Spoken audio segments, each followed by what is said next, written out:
민주당 원외 친이재명계 조직인 더민주혁신회의가 광주 전남에서 첫 지역위원회를 출범했습니다. 혁신의 대상을 현역 국회의원으로 꼽으며 하위 30% 국회의원의 컷오프를 주장하고 나섰습니다. 지역 주택조합을 둘러싼 잡음이 끊이질 않고 있습니다. 조합과 계약자들을 연결해주는 분양대행사가 잘못된 정보로 계약자들을 현혹하는 사례도 증가하고 있어 각별한 주의가 필요합니다. 광주 지역 학교가 공교육을 강화해 실력 광주를 되살리는 한편 사교육 비용도 줄이기 위한 노력에 나섰습니다. 1고교 1대입 디렉터와 방과후 수업 강화가 어떤 효과를 낼지 관심입니다. 15년 만에 전남에서 열리는 전국체전이 100일 앞으로 다가왔습니다. 목포 종합경기장을 비롯한 경기장의 신축과 개보수가 막바지에 이르고 있습니다. 여러분 안녕하십니까? KBC 8시 뉴스입니다. 더불어민주당 원외 친이재명계 조직으로 불리는 더민주혁신회의가 첫 지역위원회를 광주 전남에서 출범시켰습니다. 출범식에서 민주당 혁신 대상을 현역 국회의원으로 꼽으며 하위 30% 국회의원을 컷오프해야 한다는 주장을 제기해 파장이 일고 있습니다. 이형길 기자입니다. 민주당 이재명 대표를 원외에서 지원하기 위해 만들어진 더민주 전국혁신회의. 첫 지역위원회 출범식을 광주 전남에서 가지면서 혁신 대상을 현역 국회의원으로 명확히 했습니다. 민주당 의원들이 윤석열 정부의 실정을 비판하기보다 오히려 당 대표 등 지도부 흔들기에 더 집중하고 있기 때문이라고 주장했습니다. 기득권에 연연하고 관료에 기대고 개파주의에 물든 현역 정치인들은 과감하게 물갈이하자. 이게 핵심입니다. 공천이 곧 당선을 보장하는 호남에서 현역 의원과 공천 혁신을 기치로 든 조직이 출범하면서 호남 현역 의원들과의 갈등이 예견됩니다. 호남은 특별한 공천룰, 특별한 혁신 어떤 과제들을 도출해야 되기 때문에 17개 시도 별도로 지역 조직들이 출범하고 있습니다. 실제 더민주 광주 전남 혁신회의 출범식에서는 현역 국회의원 30%를 컷오프해야 한다는 주장도 제기됐습니다. 앞으로 원외에서 당원들의 의견을 수렴해 현역 의원을 압박하는 한편 당내의 김은경 혁신위와도 협력 체계를 구축할 것으로 전망됩니다. 당장 현역 국회의원들은 반발하고 있습니다. 익명의 한 호남 국회의원은 이미 전당원 투표를 통해 하위 20% 현역 감점 공천룰이 확정된 상황에서 또다시 공천룰을 흔드는 것은 당내 분열을 가속화시키는 일이라고 꼬집기도 했습니다. 9개월여 앞으로 다가온 총선. 민주당 내에서 총선 공천을 둘러싼 갈등이 호남에서 가장 크게 확산될 가능성이 높아지고 있습니다. KBC 이영길입니다. 지역 주택조합을 둘러싼 잡음이 끊이지 않고 있습니다. 조합과 계약자들을 연결해주는 분양대행사가 잘못된 정보로 계약자들을 현혹하기도 하는데요. 일부 지역주택조합의 경우 부적격 통보를 받으면 계약금을 모두 돌려준다는 말을 믿고 계약금을 낸 가입자 20여 명이 최소 수백만 원씩의 피해를 보고 있습니다. 정경원 기자의 보도입니다. 지난해 1월 광주의 한 지역주택조합에 가입 신청을 한 박승섭 씨는 분양대행사 소속 상담사에게 주택 매매 내역이 있다는 것을 언급하며 가입이 가능한지 물었습니다. 박 씨는 부적격자로 판정되면 계약금을 모두 돌려준다는 답변을 듣고 계약금 5,800만 원을 냈다고 말했습니다. 하지만 부적격 판정을 받자 조합 측은 계약금에서 분양대행비 800만 원을 공제하고 돌려주겠다고 통보해왔습니다. 가입이 안 되면 돈을 다시 환불해 준다 이렇게 분명히 제가 공지를 받았거든요. 돈을 800이나 뭐 1,000만 원, 2,000만 원 또 감하고 준다 그러면 안 넣죠. 누가 넣겠어요? 이 시기 가입 신청을 한 부적격자 20여 명 중 대다수가 울며 겨자 먹기로 분양 대행비를 뺀 금액을 돌려받은 것으로 알려졌습니다. 가입 신청 당시 직접 무주택 확인서를 작성한 데다 계약서에 부적격자로 판명됐을 때 업무 대행비를 공제한다는 내용이 명시돼 있었기 때문입니다. 조합 측은 상담사들이 가져온 서류에 의존할 수밖에 없다며 이미 분양 대행사에 지급한 대행비를 조합이 떠안을 순 없다고 해명했습니다. 이 지역주택조합에서는 추가 분담금을 놓고도 조합과 일부 상담사 간 고소전이 빚어지고 있습니다.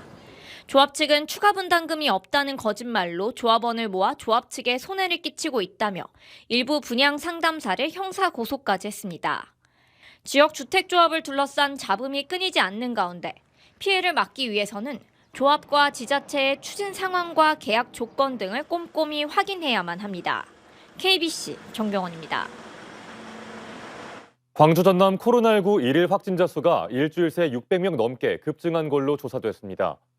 광주광역시와 전라남도 방역당국은 오늘 0시 기준 광주에서 898명, 전남에서 917명이 신규 감염되면서 모두 1,815명의 확진자가 발생했다고 밝혔습니다.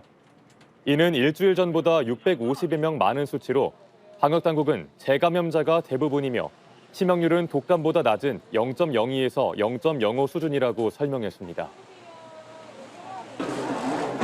광주시 교육청이 지난달 광주시의회 본회의에서 통과된 대한교육기관 지원 조례안을 수용하기로 결정했습니다. 이정선 광주시 교육감은 오늘 기자회견을 열고 그동안 다양한 시민들의 의견을 경청하는 등 고심에 고심을 거듭한 끝에 해당 조례안을 받아들이기로 했다고 밝혔습니다. 이 교육감은 지방보조금법 등 상위법 위반 소지가 커 고민이 많았다며 광주시에는 예산 지원을, 시의회에는 예산 지급의 법률적 근거를 마련해 줄 것을 요청했습니다.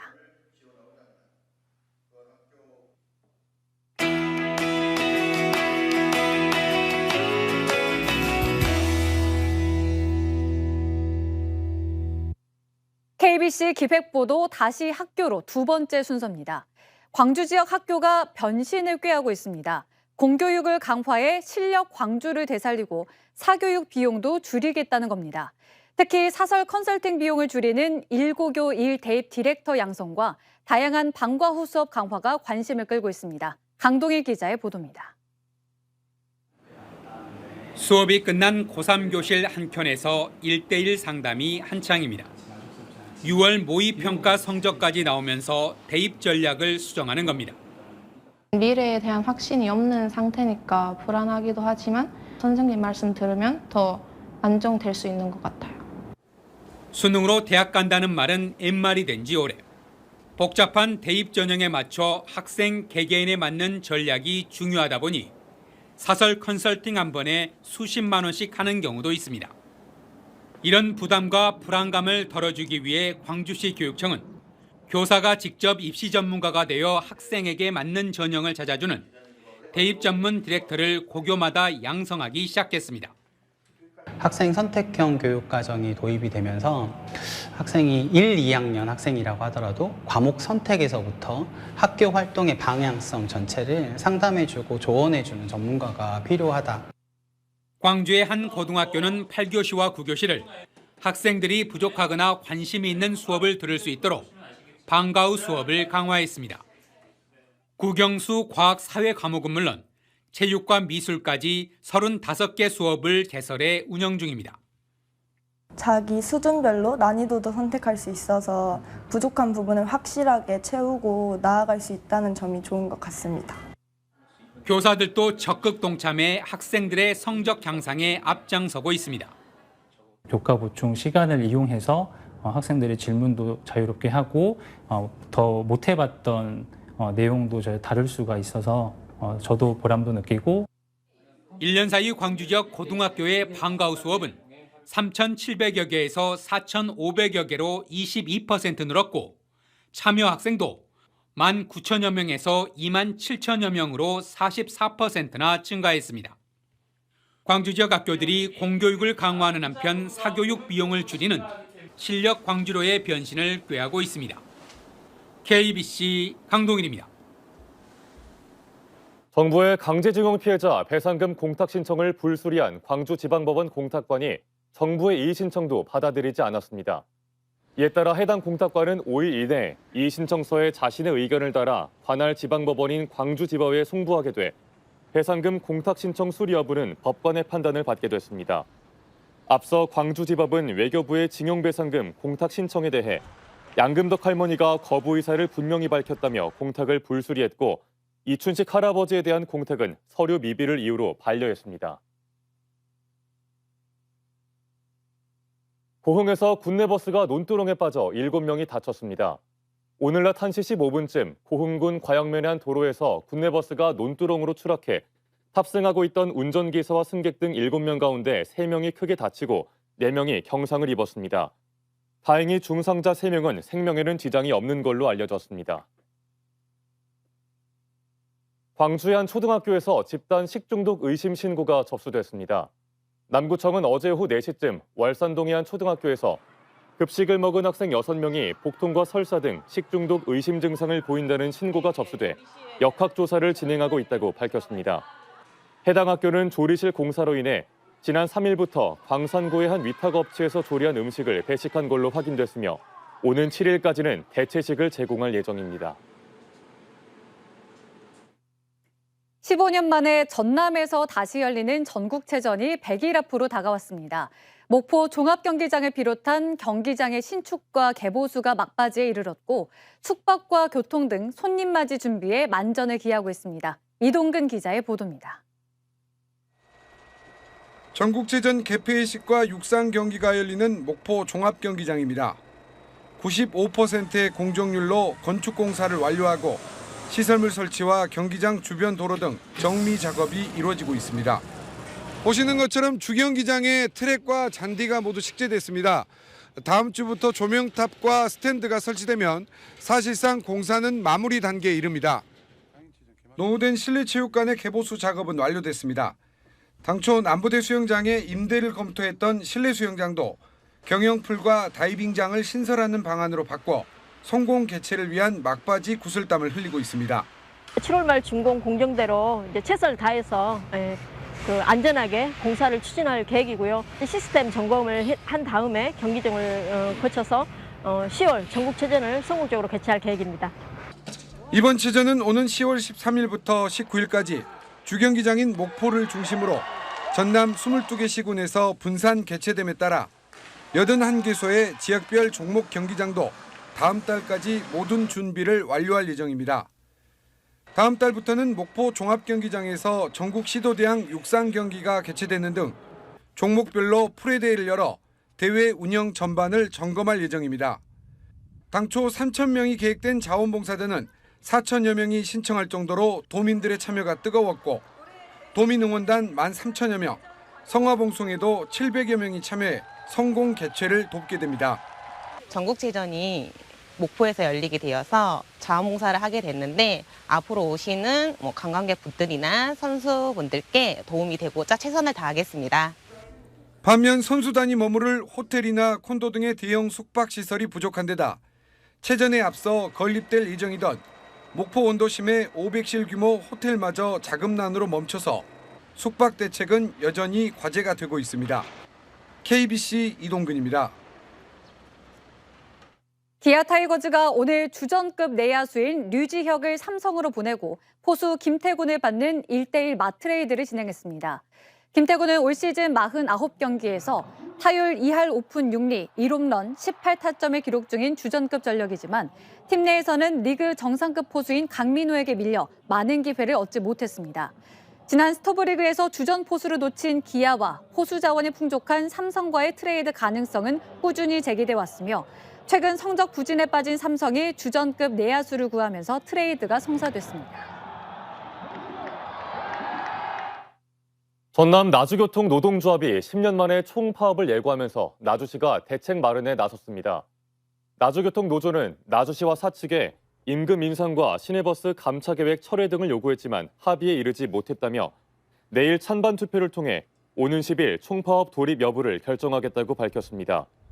노조가 총파업에 돌입한다면 지난 2014년 이후 10년 만으로 나주시는 파업에 참여하지 않은 승무사원들과 전세버스를 투입해 시민 불편을 최소화하겠다는 방침입니다. 안도걸 전 기획재정부 차관이 전남대학교 의과대학에서 지역 바이오 기업들과 혁신바이오 벤처기업 현장을 주제로 세미나를 열고 지역의 혁신바이오 산업의 씨앗 발굴을 위해 광주 전남 바이오 융합벨트를 추진해야 한다고 밝혔습니다. 안 전 차관은 광주의 4대 대학병원과 전남대 연구개발시설, 화순의 백신 특구를 연결해 미국 보스턴 바이오밸리에 버금가는 광주 전남 바이오 융합밸리를 만들어야 할 것이라고 강조했습니다. 광주 전남 지역 환경단체가 성명을 내고 일본 후쿠시마 원전 오염수 방류가 안전하다는 IAEA의 보고서는 편협하고 제한된 검증 결과라며 해양 투기를 정당화할 수 없다고 주장했습니다. 이들은 광주시 계림동의 한 교차로에서 일본 방사능 오염수 해양 투기 저지를 위한 시민 홍보 선전전과 함께 서명 운동도 진행했습니다. 한평에서 수리시설 감시원이 폭우 속 수문을 열러 나갔다가 숨진 사고와 관련해 적극적인 대책 마련을 촉구하는 목소리가 커지고 있습니다. 민주노총 나주시 지부는 한국농어촌공사 본사 앞에서 기자회견을 열고 이번 사고는 안전 매뉴얼 부재 등 총체적 부실로 인한 인재라며 한국농어촌공사가 마련한 매뉴얼은 형식적이라고 주장했습니다. 또 고용노동부도 수리 감시원에 대한 특별 근로감독에 나서야 한다고 요구했습니다. 이상익 한평군수가 후보 시절 급여 전액을 기부하기로 한 약속을 실천하고 있습니다. 한평군은 민선 8기 1주년을 맞은 이상익 군수가 상반기 급여 4,720만 원 전액을 한평군 인재양성기금에 기탁했다고 밝혔습니다. 이 군수가 민선 7기 후반기부터 현재까지 총 3년여간의 재직 기간 동안 인재양성기금에 기부한 급여는 3억여 원에 달합니다.